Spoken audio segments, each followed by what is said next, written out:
Angel ng Taytay Rizal, ikaw ba ay may pakpak? Pakpak po para sa mga anak ko. Ha?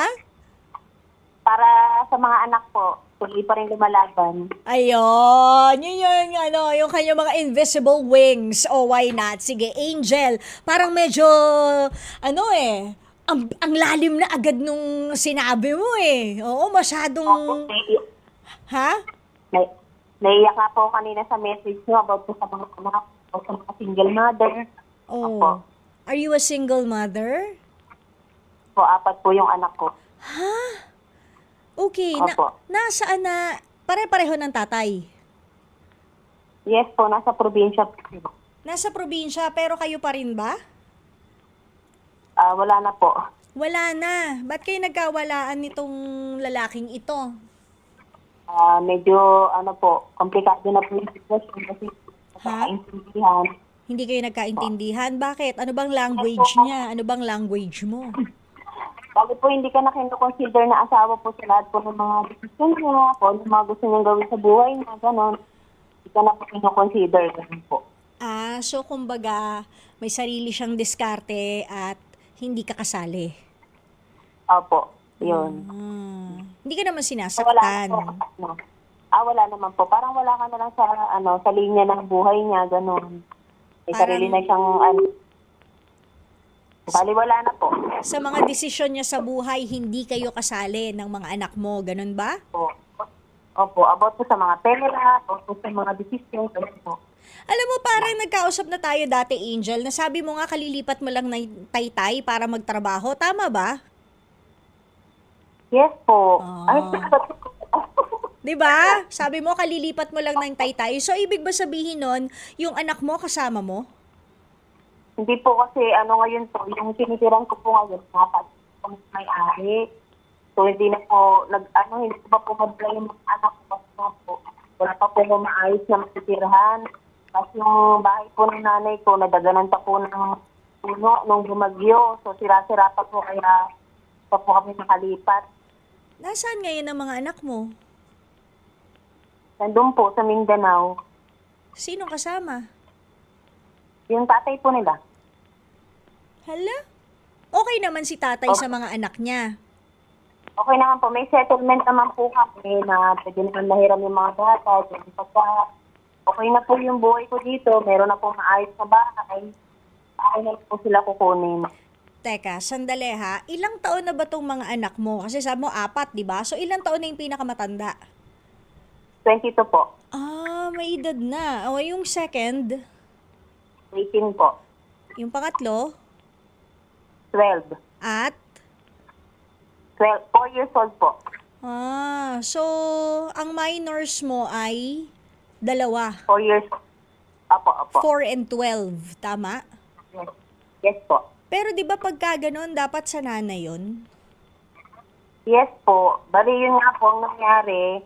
Ang settlement po namin, dapat po dadaling ko yung mga bata. Mas problema po, yung pinapalit Tutuluyan. po ko dito sa Pilipinas. Then, di pa nga po nagawa yung bahay. So, ilang beses din po ako nag-try na lumapit sa SED Pilon po. Ibigay siya para po nga po matulungan nila po mapagawa yung bahay. Kasi wala po kasi din po kasi yung partner ng nanay ko. Kaya po hindi rin talaga ma-provide yung pampagawa ng bahay. Sa kanya po ng puno nung bumagyo po. Yun po. Okay, kailan pa nangyari tong nabagsakan ng puno? Last year pa po, nung November po yung Christina po. Okay. Nasan yung bahay ng nanay mo? Dito lang din po banda sa Taytay. Kaya lang po, hanggang ngayon po, siyempre po, sira pa rin po. Tapos wala pang bubong, wala pang mga dingding. Kaya hindi pa rin po malita. Hindi ka nag-try humingi ng assistance for individuals or families in crisis ng DSWD? Wala po kasi nag-try na rin po si nanay. Pero siyempre po, kung magkaroon naman po abot pa po ng mga ilang buwan pa po, bago receive yung assistance. Nag-try siya kanino? Nag-try siyang humingi kanino? Sa barangay po, tapos sa Tulfo rin po, pumunta rin po sa Tulfo. Saan? Kaya lang po, Sa Tulfo? Oh. May Tulfo po. humingi po siya pumunta po siya doon. Tapos humingi po siya ng tulong. Binigyan lang po siya ng referral para lang referral binigyan letter. po. Pero sa mayor lang po ang nagbigay, 1,000 lang po yung binigay ng mayor. Okay. Bakit hindi sa DSWD tayo humihingi ng tulong? Hindi rin po kasi, kumbaga sa, ma'am, sa totoo lang po, pag sa government po talaga, siyempre po, hindi ko naman din agad na ipapriority ka. Siyempre po marami. Pero sinubukan nyo na ba? Sinubukan nyo na ba?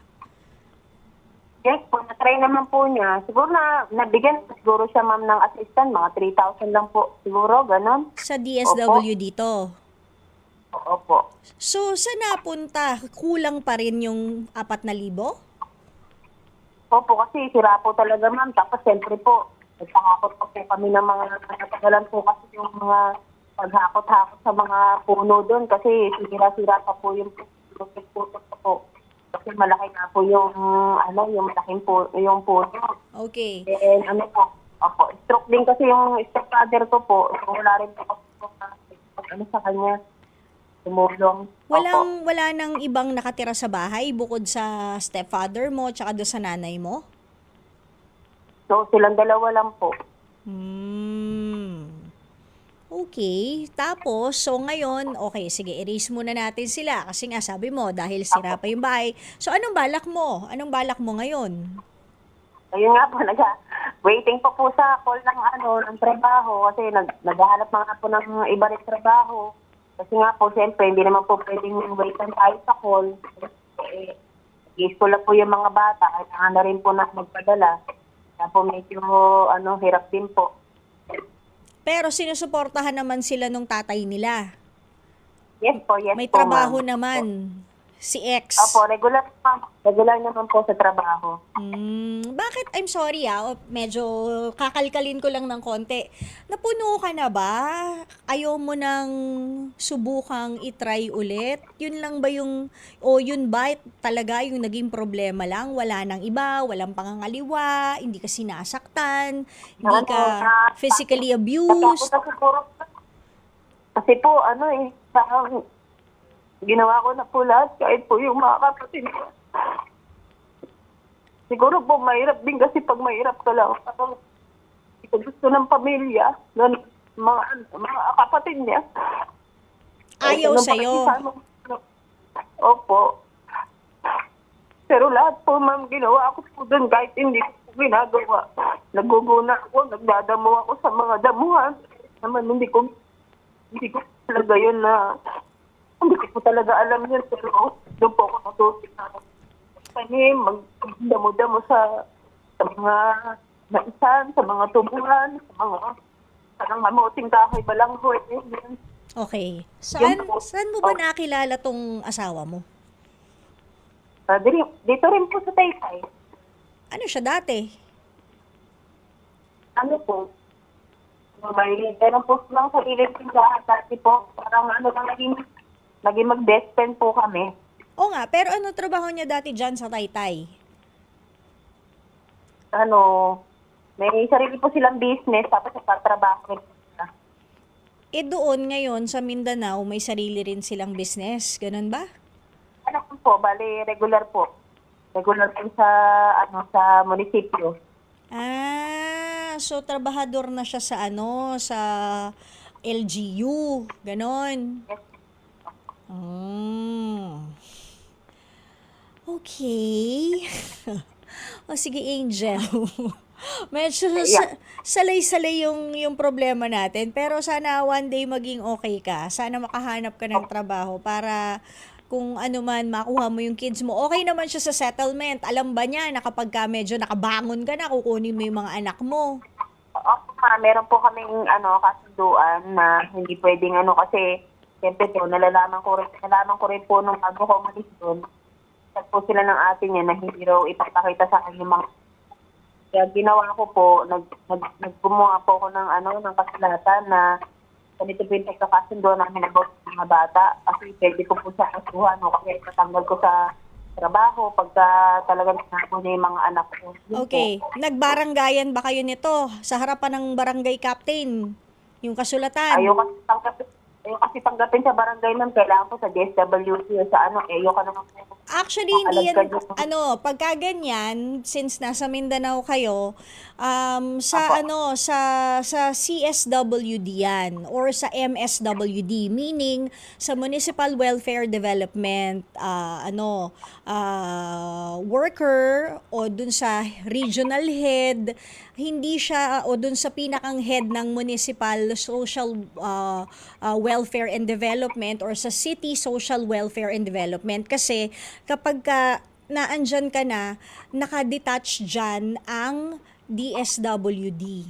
Medyo mahabang Apo. explanation, pero hindi na siya sakop ng yung child custody, is hindi na po yan sakop ng DSWD. Ang may hawak na niyan ay yung either municipal or yung city or yung provincial social welfare and development. Sana inilakad mo ron para malinaw, kasi baka mamaya yung 18 tsaka yung 21, tama ba?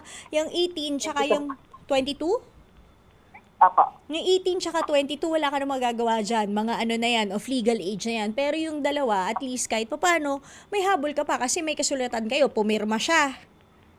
Yes po, yes po. O, ipakita naman po. mo. Ipakita mo dun sa kaya lang medyo kailangan mag-ipon para makabalik sa Mindanao, pero at least meron kang ganyan. Or kahit siguro i-file nyo dyan, file mo dyan sa Taytay, kahit papano, Apo. meron kang pruweba na meron kayong kasunduan. Okay.